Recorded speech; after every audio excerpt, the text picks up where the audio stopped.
You ready to do this, Steve? Let's do it, Spence. Punch it, R2!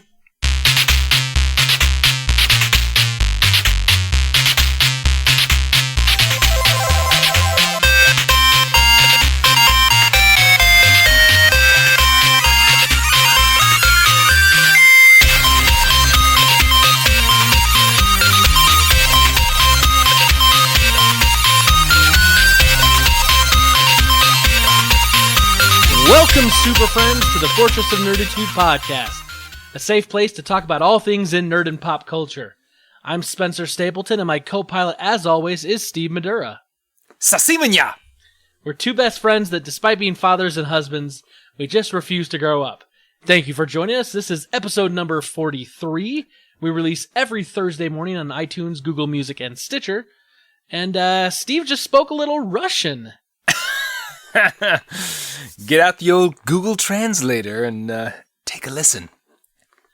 Yeah, I don't think they should get out the Google Translate, because I know what you said. It's salutation, where I come from. It's a two-word salutation, right? Yeah, right. I'm trying to throw you off a little bit, just kind of keeping your toes, Stapleton. You're getting a little comfy. You're sitting on your laurels. No, I'm sitting on my rear on a chair, but whatever. The English call that laurels, but whatever. That's fine. Sure. Yeah. So 43. I thought you'd have something for 43. Anything? It's one older than 42. Oh, suddenly every podcast is now some doldrum. The common, done this, been there. My gosh. Next week. 43 though, Steve. That means we're only like 9 episodes away from our 1 year mark. 52 episodes. Good night. So, do we have anything planned? I mean, I know that it's kind of a little ways off, but I know that there's some things in the works. Should we just kind of say that? Yeah, we're working on stuff. Yeah, we're working on stuff. There's some stuff behind the curtain going on here. The Great Oz is at work. So yeah, pay no attention to that podcaster behind the microphone. That's right. Well, what's up, man? How are you? It's been, I guess it's been about 7 days. I'm doing well. So, as you know, I'm getting prepared to come out to Chicago at the end of October, and that is right. We're planning the trip out, so we're gonna spend some time, I think, with the old Madura clan. We're gonna come see you guys. The kids are extremely excited to see Uncle Spencer. It's funny because any good friends that I have, I'm always like, "Hey, it's Uncle Spence, Uncle Ed, it's Uncle Ed." And Carrie's always like, "Kids, they're not your real uncle." I'm like, "Yes, they are, kids." I'm like behind her, like nodding my head. They're going to be so confused. I know, right? Oh, that's the way I like them. So we're planning for that. It's my 20-year high school reunion, so we're going to be going back for that, and then I think we're gonna spend a little bit of time in Chicago, and we're in negotiations to go see Hamilton because Brita wants to see Hamilton, and I would like to. But I don't really want to pay the prices for Hamilton. So we're trying to discuss it and figure out how we can make this work and, not break the bank to do it. So it may be a Christmas present come early. That's cool. That's very cool. Well, it's come with rave reviews. So I hear that from everyone. If you do go, you won't be disappointed. The weather out here, Steve, has finally turned. It was literally like 92 degrees, 93 degrees, and then it dropped into like the 60s for a day, and then it bounced back up to like kind of mid 80s. But over the weekend we're kind of like in the mid to high 60s now. So we're starting to get some weather patterns are changing. It's cooling things down. Have you seen any changing of the leaves by chance? Not really, not yet. I mean, it's going to start happening real soon now that the weather's turned. But we're not quite there yet here. We had a really, really long summer. But we did take the kids to the zoo on Saturday. Since the weather was nice, we got up early. We got to the zoo like maybe 45 minutes, an hour after it opened. And it was a little chilly. Like we had to put pants on the kids instead of shorts. Like they've been in shorts for months and months now. And then they also wore like long sleeve shirts and jackets. And eventually we took the jackets off. But I was okay in just jeans and a t-shirt, but you know me. I mean... Yes. I can sleep... You're a hot-blooded mammal. Yes, I can sleep in the winter with the window open. And the fan in the window.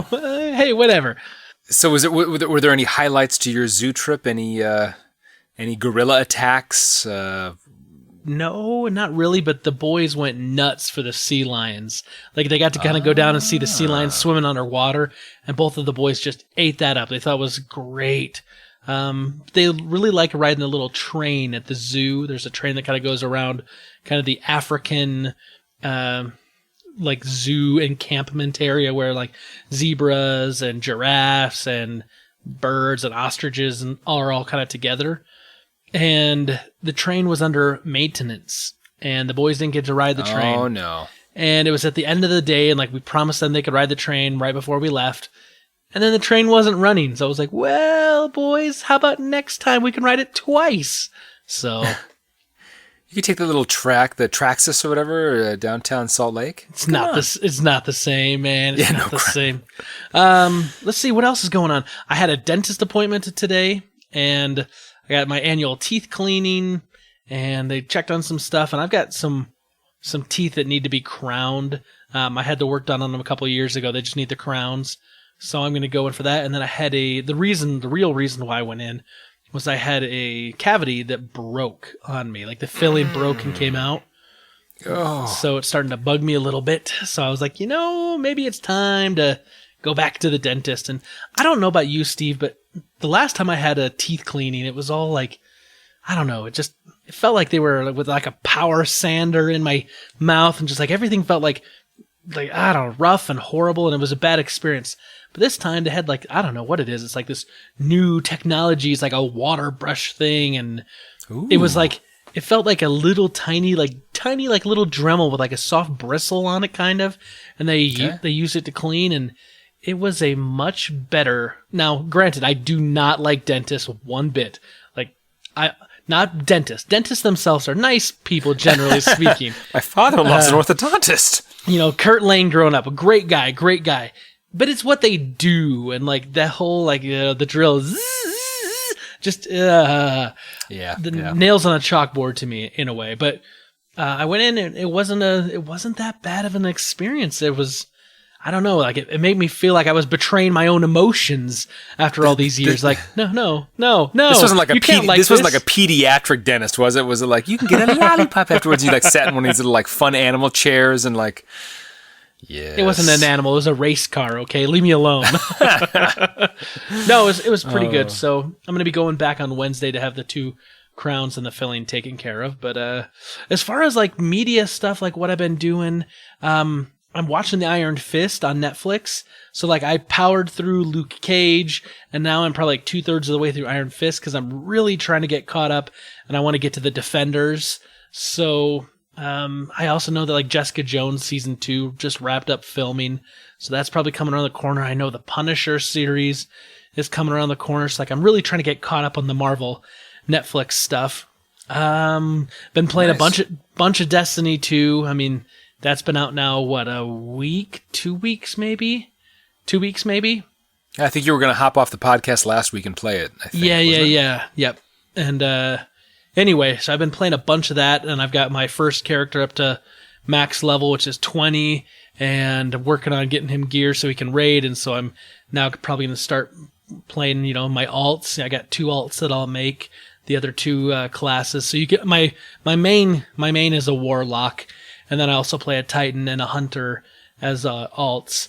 And so I'm going to get those 3 characters leveled up so then I can take all 3 of them and play end game content with all 3. Having a good time, although it's unusual because Destiny, the first game, was like a very social game. And I can see that they really made this game to be a social game. You got to group up with people and play, things together and coordinate. But for the most part, like I soloed the entire campaign on my warlock the entire way through, and I think with timing and when I've been playing, it just hasn't really worked out well that I've been able to play with a lot of other people in the community. So I'm really hoping to get that changed here pretty soon. What are the other options to be? So you chose warlock. Why? I like warlock. I just like some of the abilities. Like at the base of it, all 3 of the subclasses are the same. Like they have the ability to jump. They have like either a kind of a boosted jump. So like a Titan can do like a jump where he then has like a secondary, like you jump and then you can like jump again in midair and he gets a big speed boost. The Warlock has the ability to kind of glide, like he can jump and then you jump again, and he'll kind of like jump a little higher, but then like glide and kind of like hover, so you can kind of like float around corners up above and like control that. And then the Hunter typically Princess Peach Mario 2 style. Kind of. Nice. Yeah, and then the Hunter typically has like a triple jump, so it's not like one big jump, but like you can do like 3 jumps. Like you jump, then you jump in midair, then you jump in midair again. And so it's kind of nice because you can get like really kind of tricky, with how you're doing things, because you could kind of jump at an angle like 45 degrees and then jump again and go back the other way, then jump again. So it's so like that. A lot of jumping in this game. It's like, well, I'm just trying to tell you, jumping like, impossible. Yeah, just trying to kind of give you an idea of kind of what it is like. And then they all have a super ability, like and you have like different subclasses. Like each one has like a tree, so you can do different abilities. But like the main one for like the Warlock is you have this big Nova Bomb, and you basically like summon like this big ball of Nova energy, and you throw it down, and it blasts and kills everyone. Titans have the ability to either smash the ground and like electrify and kill a bunch of guys, or they can throw up this big huge bubble, which is a protective barrier. Hunters have this ability called basically like, I can't remember what they really call it. We always call it the golden gun, where like basically like you turn on fire and like you can shoot, and pretty much anything you shoot and hit with one hit will kill them. So it's really kind of great because you can hit it and go bang, bang, bang, and you get like usually 3 or 4 shots, and that's it. You can, right. Bang, bang, bang, and like, kill just with a single shot, like, anything in your way pretty much. So anyway, it's been a lot of fun. So I'm going to play up the other 2 and try to get them up to level, and then be able to handle the raid where you have to coordinate with a whole bunch of, like 5 other people, 6 total, to take on some of the biggest challenges in the game. And that's a ton of fun. I just trying to make sure, I'm playing it, and I've got to find a group of guys that have a similar schedule to me, which is, a dad's schedule, work during the day, come home, be a dad until the kids go to bed, and then, take care of whatever I need to take care of, and then play for a little bit in a little free time in the evening. So I think if you were a superhero, you wouldn't have like a Nova Bomb superpower. You'd have like a Pizza Bomb superpower. Like you could make like pizzas. Deep dish pizzas would be your special power, which I am expecting to benefit from when you come out here in October. Yes. Well, we should talk about that. Yeah. Got to get the pan ready. Anyway, I'm excited. Well, good. So I actually had a really good weekend. So I had a colleague of mine at work, a friend of mine at work. His name is Ed, and he DeBevic? Ed DeBevic? Yes. He had a closed down operation, sadly enough. He actually texted me, maybe we just talked about it on Thursday, and he's like, what are you doing this weekend? I was like, I don't know, usual stuff, dad stuff. Get my dad on. And he said, well, on Thursday, do you want to go with me to the BMW Classic, the championship, the PGA Tour, which is here in Lake Forest, which is literally like 15 minutes north of my house. And I was like, absolutely. He's like, and by the way, like, I said, well, it's still kind of a dad thing, so I'm going to have the kids, because Carrie had a Relief Society thing about halfway through the day. And he said, well, kids under 16 come for free. I was like, oh, that's awesome. Okay. So we talked with Carrie and worked it out where she was going to take the girls in the morning. I took Carter and Addison. And so he picked us up at like 8 o'clock in the morning. We Ubered it from my house. So we parked in my driveway and Ubered it like 15 minutes north. Took a shuttle from this metro station to Conway Farms, which is the course that they played. And I had never been to a championship, golf tournament in my life ever. Sure. I play golf and I've seen it on TV. I've watched it on TV, but to be like that close, it was awesome. So everything is like cordoned off, and it's kind of a cool, it's a different experience going to this type of athletic event than like a basketball game or whatever else where you're kind of fixed. So you have this entire golf course to walk around. Everything's roped off, and you can come like 5 feet. I was like 5 feet from like Rory McIlroy and like Jordan Spieth and Phil Mickelson. I mean, they were like right there. And the boys actually really enjoyed it. I was kind of concerned. I was like, it's going to be hot and there's going to be a lot of walking, but they totally got into it. Like they were like, yeah, get a picture with me and, Mark Leishman or whatever. And then it was sponsored by BMW. So they had this whole like BMW experience where they got to go and like sit in these different cars. There was like a BMW race car and there was a BMW concept car. There was only like 2 in the world. And so they got to go behind like this shroud and see this concept roadster. And then, there was this VR experience. They got to sit in this motorcycle and put in these VR goggles. And so Carter gets on, he's like going really fast and you can see him kind of leaning this way and that. And he looks down, he's like, I've got no legs. Because apparently the VR didn't have anything below the waist or whatever. So he's like, it's tripping me out, Dad.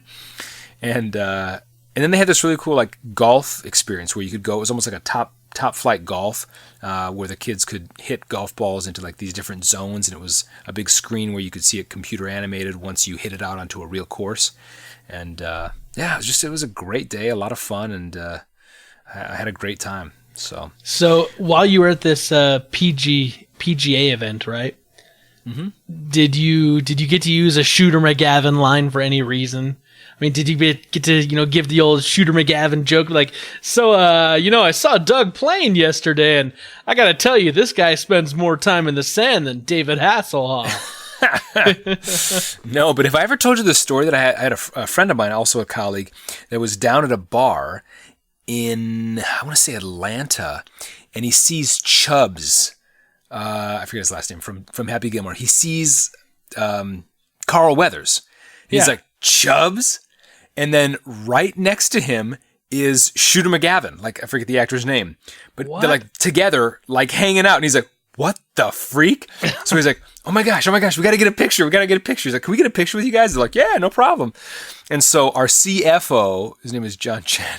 He's like, come on, John, get over here. He's like, why are we taking a picture with these guys? So they get this picture, and he showed me on his phone. So he's got a picture with Carl Weathers and the guy who plays Shooter McGavin. And yeah, right. Like Grizzly Adams has a beard. Grizzly Adams does have a beard. Yeah, that just totally reminded me of that. Yeah, so I did not believe the story until he showed me the picture on his phone. I was like, holy crap. Shooter McGavin. And that they were like together, and that was like 30 years ago. Like, wow. They're still playing the shtick. Wow, that's pretty cool.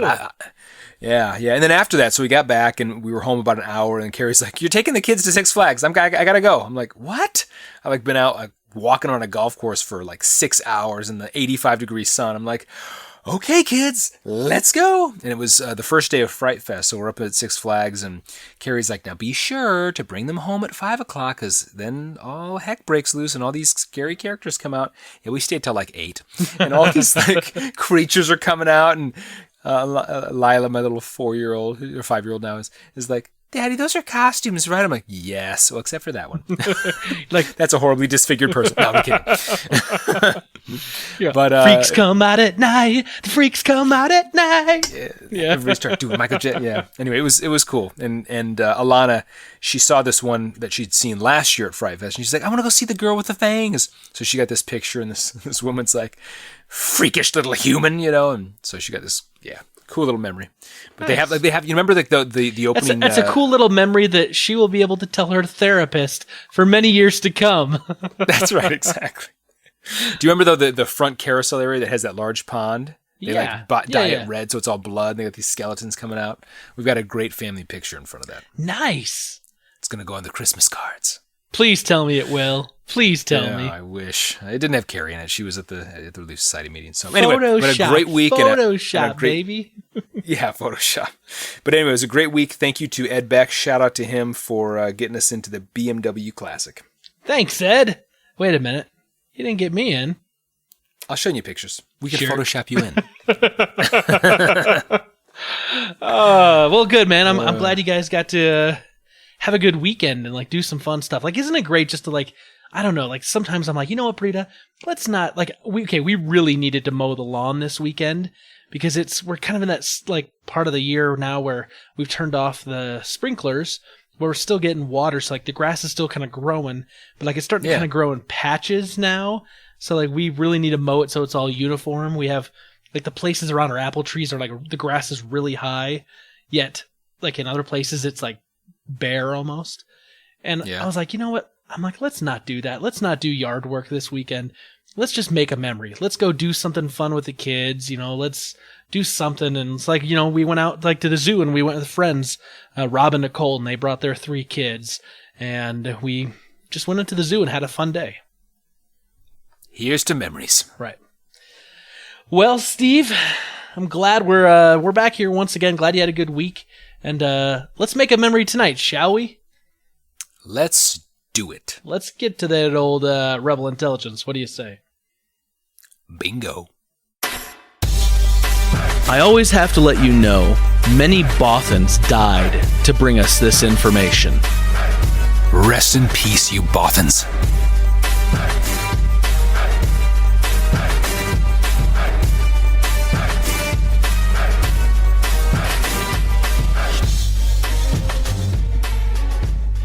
I'll be your Huckleberry. All right, we're into Rebel Intelligence, my favorite part of the podcast, and yours. So, Steve. Don't speak for me. I'm just kidding. I'm just kidding. Listen, speaking of speaking, it's sad. I'm gonna start this off. I know. I feel like we always do this when something happens, but a little part of my childhood is gone from me again. The Bobby the Brain Heenan. If you guys are like wrestling fans or were wrestling fans, back in the old, WWF, back in the 80s and into the 90s, like WCW, like Bobby the Brain Heenan to me was this quintessential character from wrestling back in the day. I mean, he was a wrestling manager. He was a ring announcer. He was, on-air camera or like on-air talent. And like the guy, I mean, his nickname was The Brain. And if you ever saw him and you listened to him, you realize like he was extremely smart, extremely, extremely witty. And he would as a kid, I really despised him because he was a bad guy, right? He was a heel. He was a heel. He was a bad guy and he was a manager of all these bad guys. But like, it was hard not to like him at the same time because he was funny. And even when he was like insulting, your guy or the guy you were rooting for, like he did it in a way you're like, this guy's like really like, I understood like he was really smart about it. Like he knew how to get under people's skin. Like people would call him Weasel and they would chant Weasel, oh, that's right. Weasel, right? That's right. And he always played it up like it bugged him. Bobby the Brain Heenan over the weekend, he died at the age of 72. He was diagnosed with cancer back like in 2002 and had gone through chemo and, just been fighting it. And there was, in 2004, he was inducted into the WWE Hall of Fame and he actually got a chance to get up and speak. And he's a funny guy, right? And he says, and he's talking about, what he's going through. He says, for 2.5 years, I've sat in my bedroom at home taking chemo, getting radiation, and doing nothing. I want to do things. You sit for 2.5 years naked in a room and watch Judge Judy. You'll go nuts.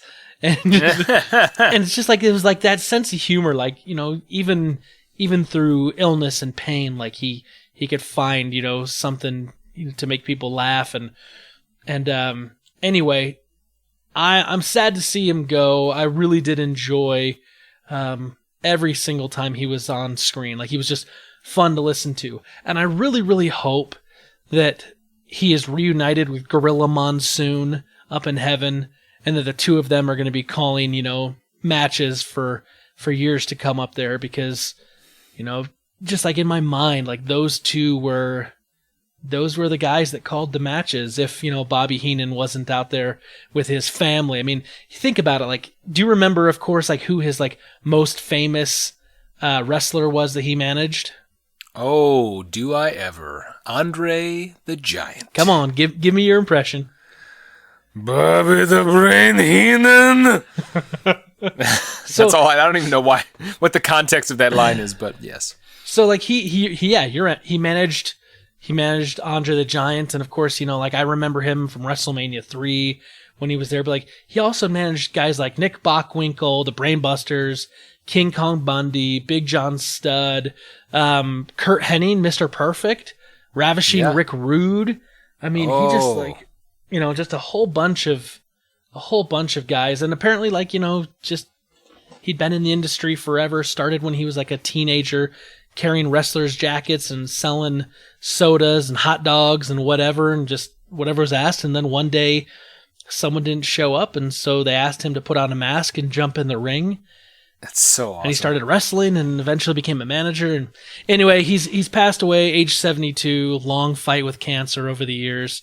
I really don't watch wrestling anymore, but I was sad to hear that he passed. Yeah, well, a good man and again a part of my childhood as well. He and what was it, Gorilla Monsoon used to be co-announcers together, right? Him and Gorilla. Yeah. Yep. Very cool. Well, I wanted to bring up something. I saw this really cool article about the man who saved us from World War III. And it was in 1983 on September 26th, and there was a Soviet military officer named Stanislav Petrov. And he was a... Boy, that can't be more Russian if you try. Yeah, exactly. Ivan Smirnikov. No. But he had received a message that 5 nuclear missiles had been launched by the United States and were headed to Moscow. And this is a story that had never really been told. He never really received any kind of acclaim for it or any recognition, but it was his job to basically, he was one of many, and he was fairly new at his post, to monitor, obviously any kind of projectiles from any other, countries and whatnot. And so he was 44 years old, and he worked at the missile detection bunker, and so saw these 5 missiles coming their way towards Moscow, and he had just minutes to make the call. He basically talks about in this interview that he gave years later that all he had to do was pick up the phone to his senior officer, and they would have done a counterstrike, which is what they would have done. And he's like, but I had a feeling, even though he was new to his post, he's like, I just had a feeling that this had to be a false alarm. He's like, I just thought about it and thought, if the U.S. was gonna launch an offensive on us, they wouldn't just send 5 missiles. And you think about that, like, dang, like that takes some guts and maybe a little bit more than guts to make that call. And he had no evidence that it was false, just his gut. And so he held off, told his commanders not to do anything, and said that in an interview he said, all I had to do was reach for the phone to raise the direct line to our top commander, but I couldn't move. I felt like I was sitting in a frying pan. And we were taught to give and obey orders, but luckily it just didn't feel right to him. And so basically, this guy stopped single-handedly what could have been, a huge retaliation against a false alarm, and started World War III. Dude, that's so scary. Is that crazy? That's so scary because, like, I know that, like, the guys that sit in those silos and the bunkers with their, with their ability to launch nukes, like, they're trained to just, like, it says this is happening, they do their job, right? And like, I feel like this has even been depicted in movies or television maybe, but it's like, it's just so crazy to think like that actually happened, like how close we were in 1983 to being done as a human race, right? Because obviously, if they would have legitimately fired missiles, then the U.S. would have fired missiles, and China, and like everyone would have got involved, right? Like, nothing would have survived. Well, and the article also talks about that there have been many very, very close calls that the world has never known about, but potentially could have seen. In the Cold War, there was everything from computer simulation, malfunctions, accidents malfunctions, and some military exercises that had kind of gone wrong. Cuban Missile Crisis of '62. Like just some very, very close calls when things could have gone awry. And obviously, things are heating up a little bit in the old Korean peninsula right about now. So we're not strangers to close calls, I'm sure. Well, thank goodness for Stanislav Petrov and his willingness to critically think the situation through and to not act, because we wouldn't be here without him. I will say in my native tongue, Dziękuję. Once again, don't look that up. It actually means like "how are you" or something in Polish. Anyway, Okay. Well, very cool. Very cool. What do you got? So here's something I found interesting. You remember a little while ago, Tom Holland had posted on Instagram where he was like burning his script for Spider-Man Homecoming. No, we talked about the Avengers. It was for the Avengers Infinity War. And he was like, yeah, I kind of took this with me. I'm sorry. And like he burned it to like prove whatever. Right. Well, apparently like the secrecy's not just like only with one of them, one of the actors, but Sebastian Stan, who plays the Winter Soldier, or Bucky Barnes, apparently was said he wasn't given a full script, and basically said he didn't even really know kind of like what was going on, what the context was. He was basically just given like his lines and his like blocking, like what he was going to be doing, and he just basically said that he showed up and just went with it and like didn't know like what the context was going to be, but basically said that like he totally feels comfortable with the Russo brothers and with, the people that are involved and with all the other actors. And so he just, showed up, did what was expected of him. He's like, he's like, they know my character, they know what's going on. He's like, it's okay if the Winter Soldier doesn't know everything because that's kind of like his character anyway. He says, it's just an element of trust. He just showed up. He's like, it's a family system. I support him. I believe in him, and just did what was asked of him. And that was it, which is just kind of interesting to me. It's like, I get that you don't want to leak out. I mean, because, right, this is going to be a huge, huge culmination of all these films leading up to this. And you want to do it. You want to do it right. You don't want to leak stuff, which I'm sure they've got like probably multiple endings filmed to throw people off and whatnot. But it's just interesting to think that they're even keeping the actors in the dark. Well, you think about like when you've been in plays, you've been in musicals, you've been on stage, like you want to read a script so that you can internalize it, right? So it can become your own, so you can know how it plays into the context, so you can get the right emotion behind it and whatnot. Like being fed your lines like on set, like, okay, now you're going to say, run for it, Captain. Okay. And then now you're going to say like, Forrest, run. Line. Yeah. Like that would be, it would be hard to maybe, I guess that's why he's a professional actor, but to get the right emotion and make sure you. Can I tell you a little secret? When we were doing all the acting in plays and musicals in high school, I actually would only read through the script maybe once just to familiarize myself with the overall of the story. I'm like, oh, I've never, I'd never seen the musical Godspell before. And so I just like kind of read through it once. I was like, okay, this is pretty much just kind of right out of the New Testament. And then I went back and found my lines and just learned my lines and like the people right around, like the lines right around mine. So I kind of knew like the scene that I was going to be more heavily in. Yeah. And that's kind of how I did it with all of them. Like any of the, like a Gap in Generations play that I was in, or, Fiddler on the Roof or whatever. I was like, I just kind of want to know what's going on. Like when I did Play On, a play within a play within a play, like Inception, whatever. Is that Neil Simon? Yes. Maybe? Dude, it was my freshman year. Stephen Sondheim? It was my freshman year in high school. It was a while ago. Like, but my role was really meaty in that. Like, I had a lot of lines, and I had a lot of comedic lines, and so like I really wanted to look at it. And so like, while I didn't read the whole thing, a couple times. I think I read through it maybe just the one time, and then I just dissected my scenes just to know what I was doing. And the rest of it, I'm like, yeah, I'm not in that scene, so it doesn't really matter. Oh yeah, there'd be times where I wouldn't like see a scene until like my mom had taped it, and I watched the whole thing, like, weeks after. I'm like, oh, that's what happened. This makes more sense. I was in the back getting a massage. Which is funny, right? Which is funny because like that's you hear from actors and actresses in Hollywood, and they're like, yeah, I've never really seen this movie all the way through. That's kind of cool. I didn't know he did this or had this, because they act their scenes. Maybe they don't look at the whole thing, and then the way it gets edited changes the tone or the direction of a movie. Anyway, Harrison Ford's like, no. You're telling me Luke and Darth Vader? What the? Oh my gosh! Right? Overturn this table. Very cool. So I have not to bring it down to a solemn place, but I did also have a bit of an obituary that I wanted to talk about. Harry Dean Stanton, which is one of those actors. He's a character actor that would be instantly recognizable by almost anybody if they saw him, but maybe not necessarily by name. Yeah.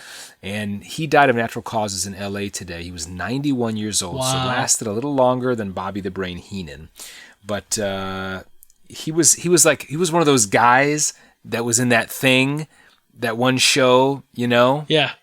He's like one of those actors. Like, he was that guy in that thing. No, you know? I know who Harry Dean Stanton is, and he's excellent in everything he is. He's always like in everything. He's always like the one character, like in a movie where like the main character like has to go to like, you know, get some junky car like running again, and he's the guy that's like, you know, working in the shop and like, you know, doing this. Oh, you know what? He even had a small role in the Avengers movie. If you remember in the first Avengers when the Hulk like he gets like blasted, like he goes crashing down, and like when he wakes up and you see Mark Ruffalo as Bruce Banner there, and he's like, what happened? Like half naked, and that's Harry Dean Stanton is like the janitor guy, kind of cleaning up. He's like, you fell through the sky, and he's like, your pants weren't on, so I brought you a pair of mine or something like that, and like that's Harry Dean Stanton. Well, right, and there's actually a scene that got cut out of that, but it's really funny. The line that gets cut out, and I think it's in the extended issue. He says. He asks Bruce if he's the little guy who gets big or if he's the big guy who gets little. Ooh. They cut that out, but yeah. Are you the big guy that gets little or the little guy that gets big? Yeah. He was in Alien, right? He was in Alien, uh-huh. Yeah, I mean he's been in tons of stuff. He's been in he was in Cool Hand Luke. Yep. He was in Fear and Loathing in Las Vegas. Wild at Heart, Escape from New York, Christine, Repo Man, Red Dawn, Paris, Texas, Rawhide, Gunsmoke, and many others. Yeah, and many others. So anyway, a memorable career, and we lost a good one. So, but it's kind of cool, those actors that even though their parts are so small, they're so memorable, and they add so much depth to that small character. Yeah. I do have a soft spot for good character actors. You know, guys like you may not know them by name, but then when you see them, like for instance, the guy that plays I'm gonna blank his name. He's gotten actually bigger in recent years. He was in Whiplash. He was also J. Jonah Jameson in the Spider-Man movies. What's his name? It's gonna bug me. Anyway, he's like you would see him and like he was also like the dad in the movie Juno. You know, when he's like, you know, hey there, you know, whatever he calls her, J.K. Simmons.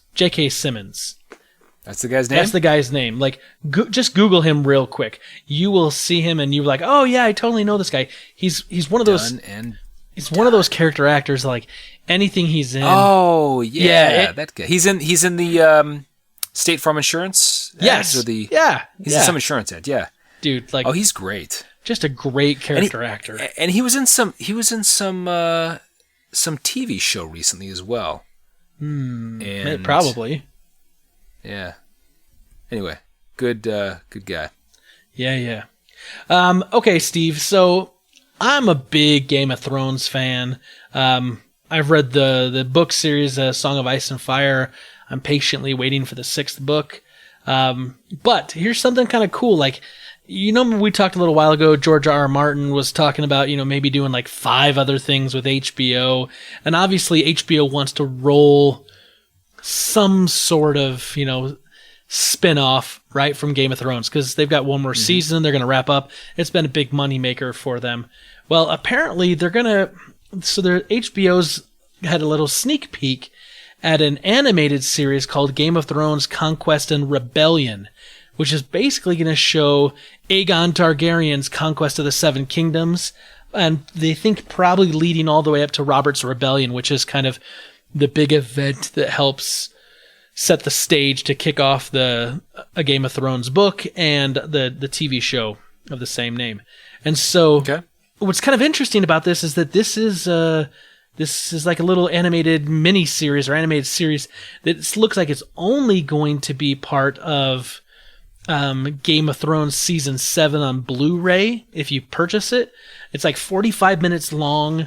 I think it's only if you pre-order it, but it's going to, I think HBO maybe has like the first episode on their service right now that you can go and watch. Stuff like this is cool. Like I'm assuming at some point it's going to be released somewhere else so people can see it, or they'll put it up on, their HBO Go service, or maybe it'll come to Netflix or something. But I want to see that. But here's my real thinking. I think that they're floating this out there to see if there's going to be much draw for this kind of source material and this type of a story. Mm-hmm. That way, if there is, they know that they can pursue that avenue in a real live action show similar to Game of Thrones. That's just my take on it. I do not doubt. I do not disagree. I mean, it's a lot of money to leave on the table. It's all about the Quan, man. It's all about the Quan. Speaking of the Quan, I saw an article this week about True Lies, James Cameron's 1994 film, as you probably remember. Arnold Schwarzenegger, Jamie Lee Curtis. But it's coming back, but not as a sequel to the silver screen, but to the TV screen. Ooh, the small screen. Can you believe that? Yeah, the mid-sized screen. Wait. Are they going to make this like a half-hour comedy, and it's going to be like a buddy romance? See, that's the thing. Like, this is a story that I think has been fairly well done, I guess, over time and history. I mean, you've got even recently, the Smiths with Angelina Jolie and Brad Pitt. They kind of like don't know that each other are superheroes or secret agents. You've got Keeping Up with the Joneses with Zach Galifianakis and Gal Gadot, and the neighbors. They don't know they're secret agents. So this type of like story has been fairly well vetted, I guess. And so I don't know if this is going to be a comedy, but obviously it's a simple story. Adaptable structure. There'll probably be some quirky side characters, a little bit of action, some spy gadget stuff, probably some humor, but it is going to be a sitcom. So I hope it's not, uber campy. Yeah. So you wonder, but it is. But on a good note, I mean, it is being written and produced, at least the pilot, by Mark Guggenheim, who's done Arrow, Flash Forward, Legends of Tomorrow. So hopefully it'll at least have. It'll probably be more action with a little bit of sprinkling of comedy as opposed to the other way around. Okay. Yeah, I'll be interested to see what happens with that. Yeah. So we'll obviously, see. No Arnold, no Jamie Lee Curtis circa 1995, 96. Being that Arnold has now been doing like, cell phone game commercials, maybe he will do this. Who knows? Maybe. Looking for a little Quan. It's all about the Quan. Speaking of money that Nintendo should be making. This is really interesting. Some people on Redditors have gone through and they've been like dumping through source code and stuff on the Nintendo Switch, and they found that hidden amongst the software is a NES emulator. That's right, the NES emulator, and an emulator basically just plays games. So like you could basically have it play old NES games. Well, there's also a copy of the game Golf, Nintendo's Golf, that was also in with those files, and it was. I love that. I love that game. And it was labeled Flog, so they just spelled it backwards, and that's where they had it. But apparently, like every single Switch that shipped since day one has this thing buried inside of it. Now, I don't know if it's unlockable. I don't know if it's something we're going to be able to get access to later, or if it was maybe just the developers, software engineers that just kind of hid it just for a joke, like it's a little Easter egg. But there is a NES emulator with a copy of the game Golf on every single Switch out there that's in the wild right now. Yours included. Mine included. It's upstairs. Now, I would have to go and plug it in and do like a data dump and like look at all the files to actually see that it's there. So I'm just going to take their word for it. What are you waiting for? Yeah, but I can't play it, so I can't unlock it, so I can't do anything with it. But it's kind of cool to know it's there. Maybe it means, down the road, they're going to allow a virtual console with old Nintendo Entertainment System games, and They'll just activate It's going to be it. right. I don't know. It's going to be right after they sell every home in America a classic NES Mini, and then they're like, Yep. Now, by the way, you also have this on all of your Switches. Fooled you. Now you can buy it again. Exactly. Again and again and again. We'll sell it in every different package and form we can think of. I'm not going to lie. I bought a few video games on multiple consoles. Just saying. I would believe that's not a lie. Yes. Well, that's all I had. cool. I think that was the last one I had. What about you? I'm done. Well, let's keep this train a-rolling, shall we? Toot toot. Let's do it. Okay, so last week we asked you, our super friends, a question. We wanted to know what you thought about J.J. Abrams directing episode number 9. Are you on board with that? Or if not, who would you rather see direct it? And so we got a couple responses, and we're going to read those out to you now. So let's start with email. And we're going to go to Peter Christensen. He says, Dear nerds, Spencer, when you said you had a Martha moment, I thought you had met someone whose mom had the same last name as yours. Which is kind of funny. Anyway. Nice. He did have a comment about our iPhone 10. And I'm going to read this because I think it was kind of interesting. He says, some thoughts on the iPhone 10. For someone who's admittedly elbows deep in Apple, $1,000 for a phone is a lot, but as someone who uses my phone extensively for work, fun, and education, that would break down to about 50 cents an hour of usage over 2 years, and is the most value I get from anything I own besides my cast iron pan and my sous vide machine. The Face ID scanner has taken lots of security into account, the most interesting of which is their claim that Hollywood 3D face mask replicas do not fool it.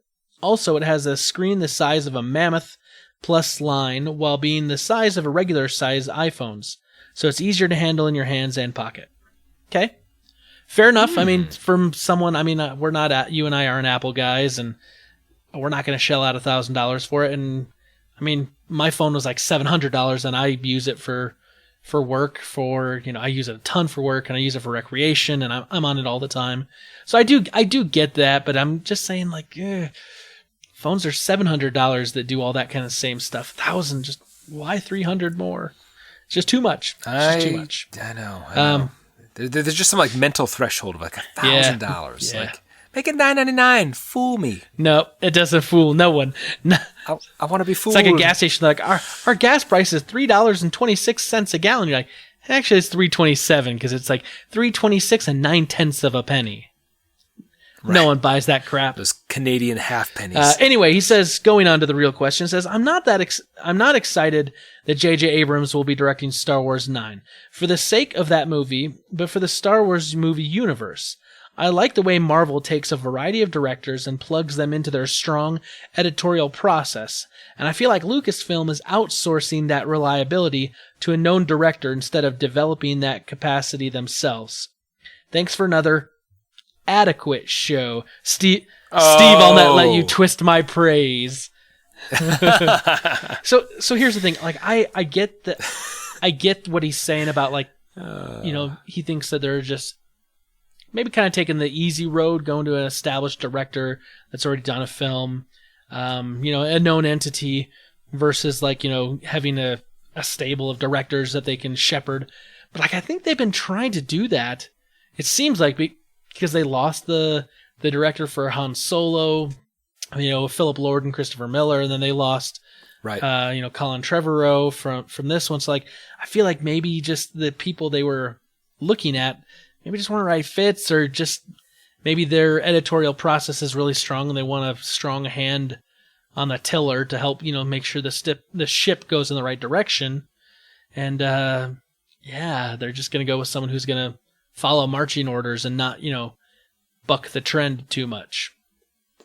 Yeah, no, I kind of agree with you, Spence. I think they have tried, while it may have not been successful. I think they've tried to develop it from within, and I think that they tried a few different avenues, obviously, as we've seen, but now I think they're probably in a little bit of a time crunch as well, where they kind of have to crap or get off the pot. Yes. So, not saying that J.J. Abrams is crap. Just if you're listening, J.J., we're cool. We're cool. J.J., we're good friends still, I promise. Jumping over to Facebook, This is just a Bing me. This is just a picture, but it's from Chase Van Orden.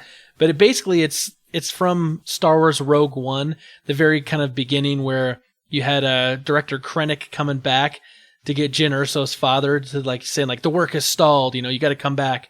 And so it's that picture, but then it's the picture of Jyn Erso's father, but it's got J.J. Abrams' face on it. And so it says the work is stalled. I need you to come back. Anyway, Chase, that was really funny. I really like that. Nice. You should post that. Yeah, I'll see if I can get that up this week. Caleb Albers on Facebook says, I personally love the fact that JJ is coming back, but I agree with you too about him being a better director than a writer. I feel with episode 7, he left a lot of characters open for any possible future. Other than Rey finding her parents, other characters could go anywhere. There wasn't a ton of character direction for Finn, Poe, or Kylo Ren.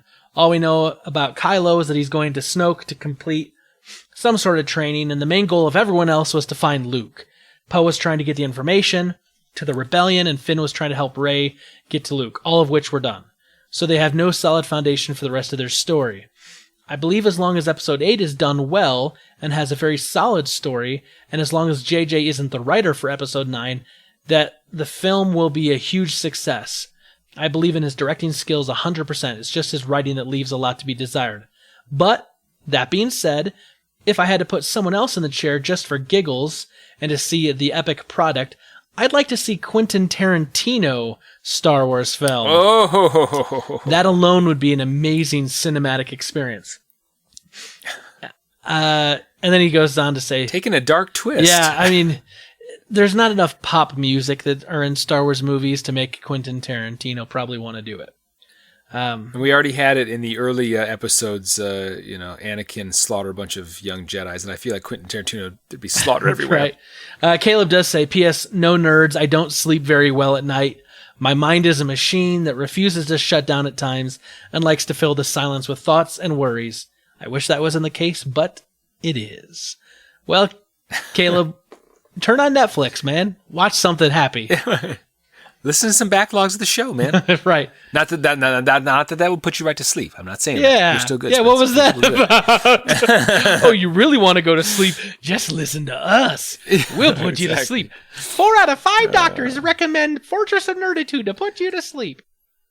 That's right. Anyway. Boom! Just in case you're falling asleep right there. A little bit of that action, huh? Jumping over to the old Twitter.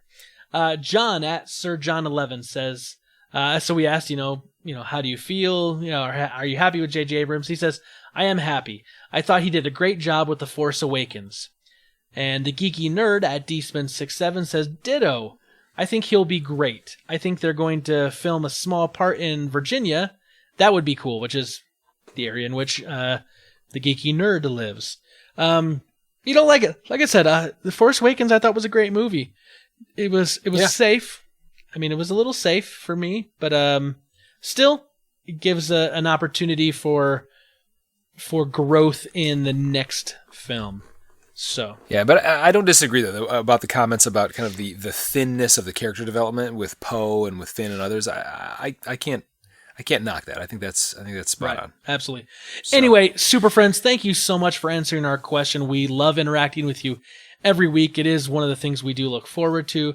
You can always respond to us on Twitter at FortofNerd or Facebook, which is facebook.com/FortofNerd, or you can get us long form answer, fortofnerd@gmail.com, and type a response out that's more than 140 characters, and we'll read it on the podcast. There you go. So, Steve, we're getting some new super friends to join us, like Paul Calico, who responded last week, and he actually sent me a message that says Time Bandits was his favorite time travel movie, which is a throwback to episode 2. I got a big kick out of that. He just said Time Bandits. I was like, question mark? Like, what are we talking about here? Awesome. Anyway, we're getting some new super friends that are joining us. How can our super friends like Paul Calico help us out and find us some more super friends? 5 stars on iTunes, so the Fortress of Nerditude isn't as hard to find as Bobby the Brain Heenan. Very, very, very well done. So anyway, please do that. We appreciate it. It's the worst impression. That's as bad as your Christopher Walken, drunk with a stroke from last week. I listened to the show a few days ago, and I'm just like, what the heck? Well, I'm trying to tell you, it's not that bad. It's like Jimmy Stewart. No. Big one. Yeah, now listen here, Steve. It is. It's the exact same. I'm trying to tell you that you're just not gonna. Gosh, I'm totally mixing. Is that Christopher Walken? Yeah. See, if I do Jimmy Stewart, I have to do It's Wonderful Life stuff. It has to be like, well, Mr. Potter. Good morning, Bedford Falls. Good morning, Emporium. Well, I want a big one. See? Yeah, I've got to do that. Still kind of close. Yeah, I've got to do that because if I stray out too much, all of a sudden it's a weird so Christopher Walken-y. That's so It's not as bad as other ones I do. Yeah, that's true. So, I wanted to mention something and just food for thought. So, we see all these movies and we enjoy them and I think there's a lot of think about it. There's a lot that goes on behind the scenes, right? Popcorn, milk duds. Yeah. There's milk duds. There's snow caps. Bunch of crunch. Juju beads. Yeah. Bunch of crunch. Ooh, that was an obscure reference. Obscure? No, but I have it every dang time I go to the movies. And that's why you need a crown on YouTube. No. And so I was thinking about this, and I saw an article. This is a few weeks back now. That there was a stunt woman that was actually killed during on the set of Deadpool 2 while it was filming, right? And she was S.J. Harris was her name. Okay. And it was interesting. So she was an accomplished motorcycle rider. She was 40 years old. She had done a stunt like a dozen times that day. And the story goes is that she was supposed to ride down this ramp, down these stairs, and then stop on this platform. Well, like the last time that she did it, the motorcycle didn't stop for some reason, drove through a ground floor plate glass window, and she later died. Wow. And I was just thinking about this, that there have been these experiences that we know about from movie history where actors have died, whether it be the actors themselves or stunt people and whatnot. I just think there's like probably this unsung hero, these people that don't get a lot of recognition for this harrowing work that they do. I mean, you think about like Brandon Lee. Yeah. That's the one that comes to mind for me. Right? Exactly. Like, I mean, when I read this article, I'm just like, man, like, what was it? The Crow. The Crow. It was the Crow because right? it was Brandon Lee's like big breakout movie, and as I recall, like he was supposed to be doing this big huge gunfight scene, and obviously they used blanks, but it was like one of the blanks, like the padding, like the little paper that they kind of put to kind of hold the powder in, like I guess it had been sitting for too long and it like had hardened. Exactly. And so it became a projectile, and he got shot with it, and Brandon died like while filming the movie. It's like they had to like cut around him and like bring in another actor to try to like make the movie finish and whatnot.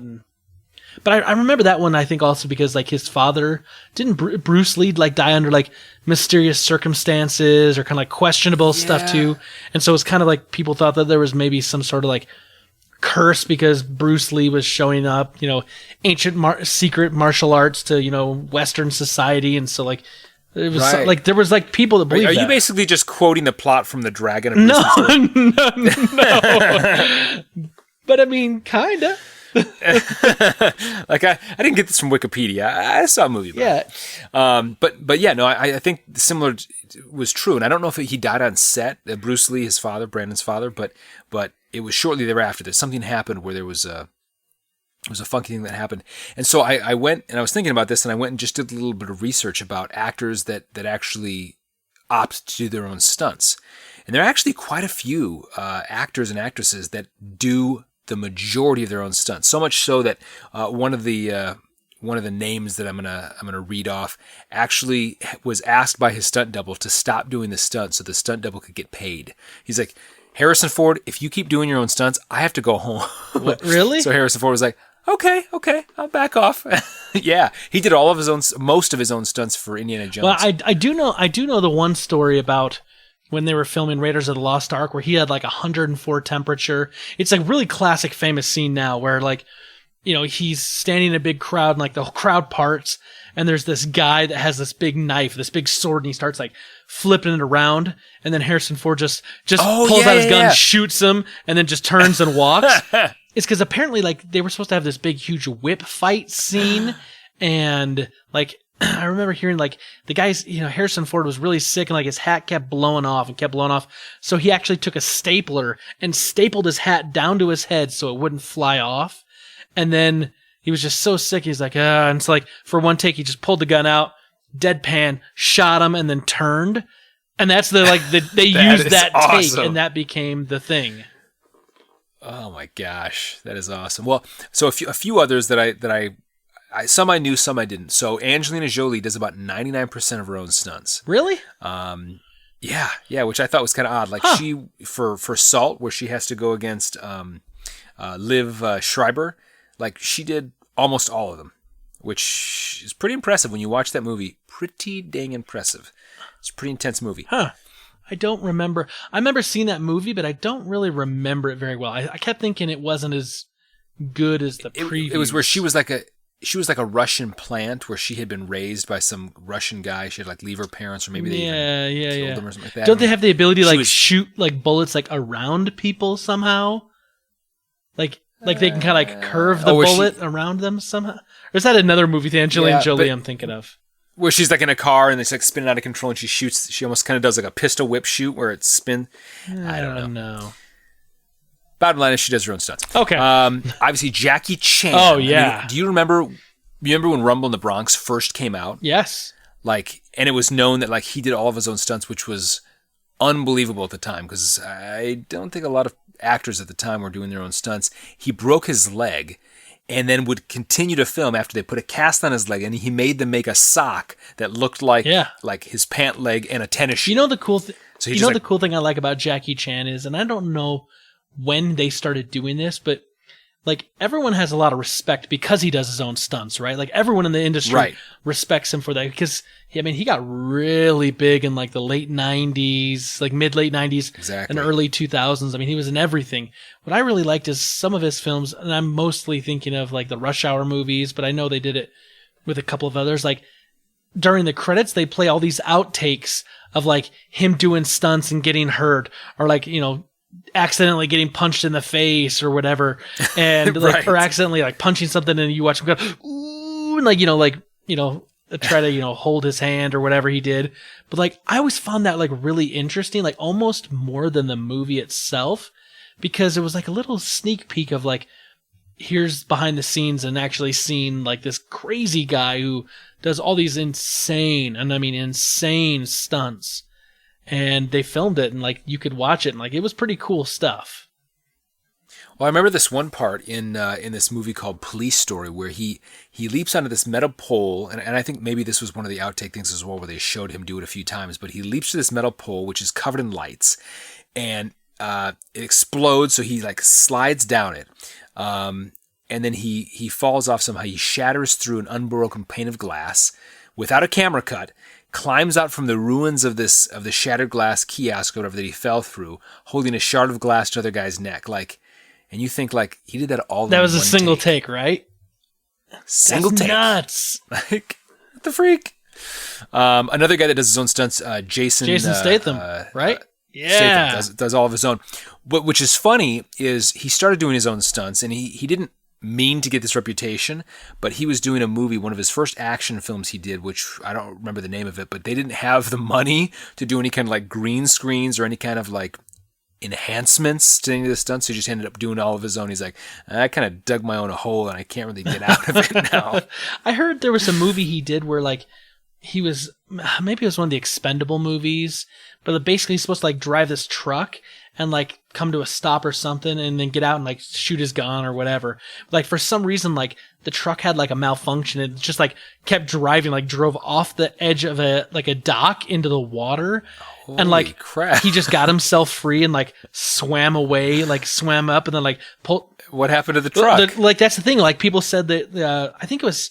Gosh, I think it was one of the Expendable movies. I think Terry Crews was telling this story. He says, like, basically, like, Jason Statham literally just comes up out of the water, gets up in the dock, and just, like, walks away. Doesn't even look back. Just keeps walking as the truck is sinking in the port or whatever, like, behind him, continuing He's like, to go that's down. a take. That's a I'm wrap, like, guys. Dude, I'm like, that's, like, what you actually see in an action movie, except this guy just did it because that's who he is. That's pretty bad, eh? Wait, did you say Terry Crews, like Mr. Pectoral? Oh yeah, Terry Crews. Love that guy. Another one that I knew about as well, Tom Cruise, which which is interesting because he's done all the Mission Impossibles. He's done Minority Report, War of the Worlds. He's done a lot of Top Gun, all the rest. Obviously, he didn't do a lot of the flying. Interview with the Vampire, but he did all those neck bites. That's right. But in Mission Impossible Ghost Protocol, he is actually not only climbed up, but he ran down the mirrored exterior of the 181-story, 2,723 foot tall skyscraper in Dubai, which is, I think, currently holds the record for the tallest building ever built. I mean, like, so he would have his stunt double like do the stunt and check all the riggings and stuff to make sure, and then when it was time to film, Tom would do all of his own stuff. Wow. Which, say what you will about Tom Cruise, crazy Scientologist and probably not the nicest husband, but man, doing his own stunts, gotta have respect. I remember like seeing something. You remember that scene in that movie where like he's like hanging out the C-130 airplane as it's like it's like going off and like flying, like it takes off. Like he was actually harnessed in for that because they had a green screen out the harness. But, like that was actually him like hanging out this thing as like this plane took off. Like he actually did that. That is crazy. I was like, that is. And you think so about nuts. Like these guys are millionaires and sometimes multimillionaires. Right. Like they don't have to do all of it, right? But the fact that they do it, it's now I don't know, something I remember, and I remember maybe an interview or reading about Daniel Craig when he took over the role as James Bond. Like he said he wanted to be more than like Sean Connery and Roger Moore, who like there wasn't a lot of action. It was like a lot of slick gadgets and whatnot. Like right. So that scene in Casino Royale where they're doing like that climbing and they're fighting at the top of those cranes, like that was really Daniel Craig. He said he wanted to like look like an action star, not just look good with his shirt off. Well, isn't that the one where it starts out? You're referring to the beginning opening scene where he's in like Africa or Ivory Coast somewhere like that, and he's doing like that. They're almost doing like parkour. Yeah, parkour. Like, yeah, he's chasing that guy. That is one of the most unbelievable. Like to know and to know that he did that. Like I love. There's one part where the guy he's chasing like does like this like hanging swoop through like this open window of this shanty, whatever, and Daniel Craig just like runs through the wall instead of like doing anything. He just barrels through the wall. Yeah, freaking and awesome. Scene. Like I like movies that like have more realism to them, like that. When like especially when you find out that they're actually doing these stunts and like it has that more realism. But then I mean, with that though, there is more danger. I mean, there's been actors like we said, Brandon Lee, but then there's been a lot of stunt people that have died. Weren't you telling me something about the movie Ben-Hur? Because I never had heard that before. Yeah. So I'd done, me and Nick Flink. Nick, if you're listening, shout out to you, my friend. So we did a project where we recreated the Colosseum for some history thing where we sprayed it with glue and covered sand. It was really cool. My mom did all of it. Anyway, but shout out to Nancy. Shout out to Nancy. What's up? We watched Ben-Hur as kind of like a, I don't know, research or whatever. Maybe it was part of the class. And I remember my mom said, yeah, there was an actor that actually died in the filming of this. And so I researched it. And sure enough, there was one of the centurions, the guards that was standing on the outside rim of the Colosseum during the famous chariot race. And you actually see where this guy actually falls. I don't know how or why, but he falls while the chariots were going by, and he gets trampled over and spit out the back. And the family said that they the director asked them, and they said, it would have been his wishes to keep it in. He was he loved acting, and he would want this to be his legacy. So they actually left that scene in, which, you know, some of the other ones that I've looked at, and they don't leave them in. You know, they leave maybe a part of the scene and they cut, of course, before anything really happens. But that one, they left the entire scene in. Wow. That is crazy to think about. Oh, I was going to say there was somebody, I think, on one of the Harry Potters, I remember reading about, where it was actually Daniel Radcliffe's stunt double. So, yeah, his stunt double. The guy that got paralyzed, right? Paralyzed or something. Yeah. I heard He did some kind of spell on him, some abracadabra. No, I think it was like on the last... Wingardium Levioso. It was like the last movie they were doing, or maybe the second to last movie. Like, he was doing something and like he got thrown into like a pillar or something, and then like fell down and like fell on his head and like basically was paralyzed from like the neck down.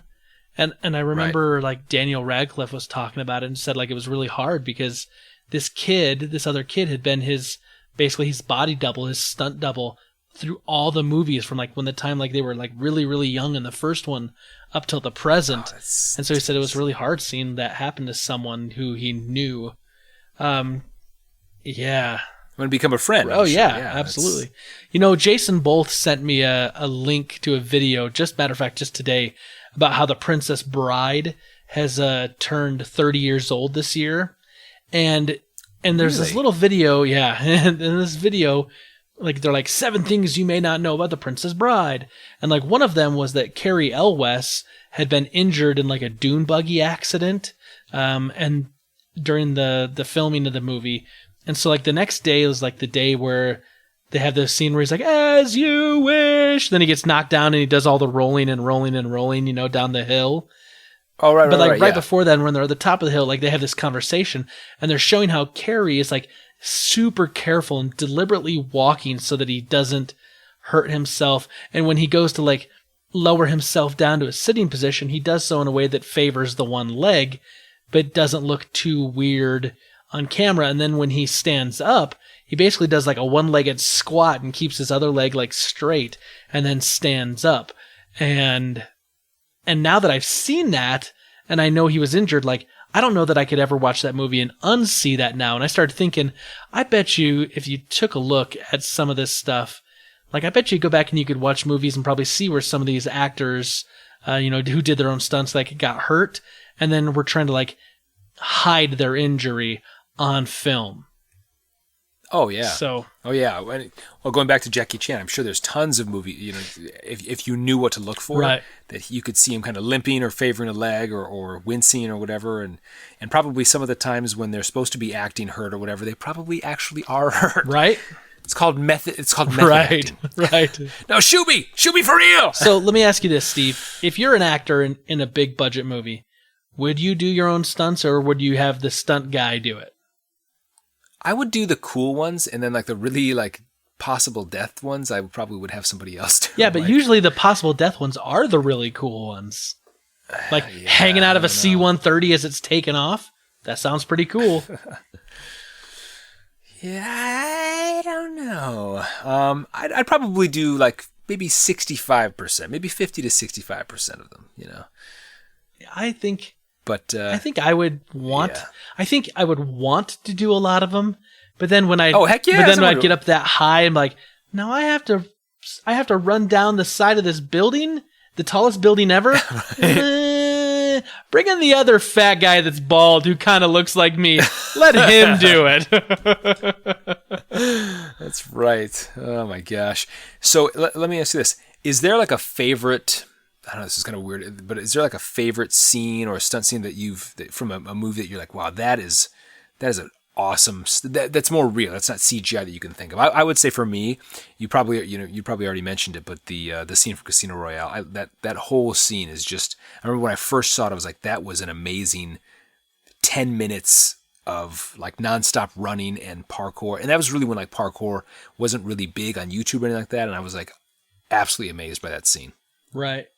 I also love that scene where they show him doing his first kill.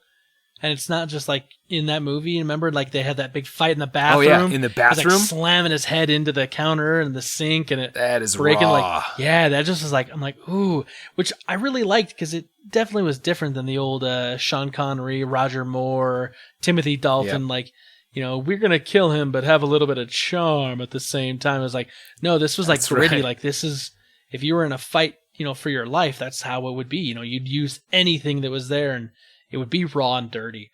But like, do I have a particular action scene?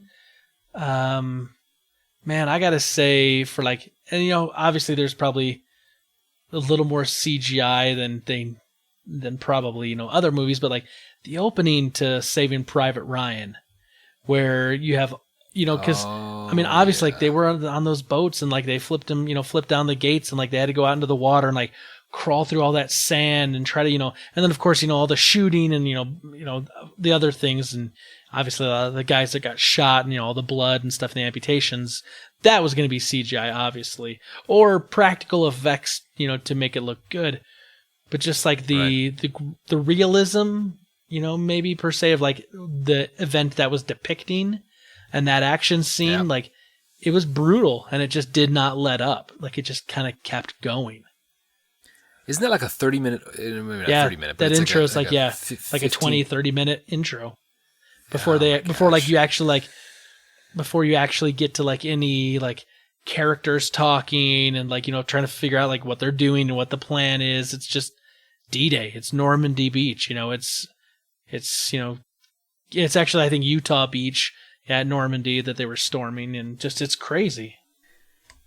So just, I don't know, give a little like shout out to like the stunt men and women that make these movies entertaining. And I actually, while you were talking, I looked up there's actually a Stuntman Hall of Fame. Really? And this is really ironic, and I'm not making this up. It got relocated back in the 80s from Southern California. It's called the Hollywood Stuntman Hall of Fame, to a former LDS church in Moab, Utah. Wow.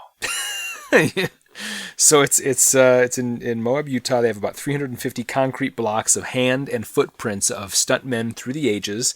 It was founded by founder John Hagner, who's 65 years, I guess, in the industry of doing stunts, and he did a lot of old westerns and things like that. But if you're ever down in Moab, Utah, it's apparently a sight to behold. So I've never really spent much time in Moab, but now that I know this is there, I still won't spend much time. No, but do you ever find yourself when you're on a vacation and like you find like some like little out of the way hidden like something like this, or like the Jello Hall of Fame? Like we were traveling with it was me and my wife and my mom and her husband, and like we saw these road signs like Jello Hall of Fame, Jello Hall of Fame, and we were like, come on, stop, and we're like, come on, please stop, we want to see it. And like we were kind of being goofy about it. And so he just thought we were being goofy, so he kept going. We're like, no, we want to stop. I want to know what's in the Jello Hall of Fame. Right. And so sometimes I just, you see these weird, like, little offbeat, things. And I'm just, there's part of me that's just compelled to stop to be like, yes, I went to the Jello Hall of Fame, or I saw the biggest ball of twine, or whatever. Exactly. So maybe the next time I'm going through Moab, maybe I'll check out the old Stuntman Hall of Fame? Hollywood Stuntman Hall of Fame. Wow. Yeah. I know we stopped in a similar one in Iowa one time where it was like this like gauge, well, I don't know what gauge it was, but railroad, like, old time railroad play toy thing, whatever. It wasn't a Hall of Fame, but it was like a museum. It was awesome. The kids, we spent like an hour there, and the kids were young and they were playing with all these trains, these model trains, and they had this like entire warehouse set up with all these cool landscapes and stuff. So I'm kind of wondering, like, if for this week, I was thinking maybe we should do a stuntman type thing, but maybe what we should do is ask a totally unrelated question as to what the most interesting roadside attraction, attraction you've stopped and seen. What's the most obscure roadside attraction you've seen on a road trip cross country? I like that a lot. I can't wait to hear. I'm sure Peter Christensen and Caleb Albert will have some crazy off the wall. We'll censor what. Okay, super friends, let's make that our question. What is the most random, obscure roadside attraction, offbeat little venue that you've gone to? And tell us about it. We want to hear. So if this story is going to take a little bit, get to us on our email, fortofnerd@gmail.com. Or if you can do it in 140 characters less, Ford of Nerd at Twitter, at Ford of Nerd at twitter.com, or facebook.com/Ford of Nerd, and let us know. Yeah, I like this. I hope we get some good responses, because I'm always game to try to run down some of these things as I travel around every now and again. And if you have been to the Hollywood Stuntmen's Hall of Fame, you get bonus bonus points. Definitely. Actually, I was there last weekend. All right, well, very good. Well, always fun to be with you. Super Friends, always fun to spend an evening with you, and hope you enjoyed as much as we did. So, signing off from Chicago, over and out. I'll leave it to you, Spence. May the Force be with you. Always.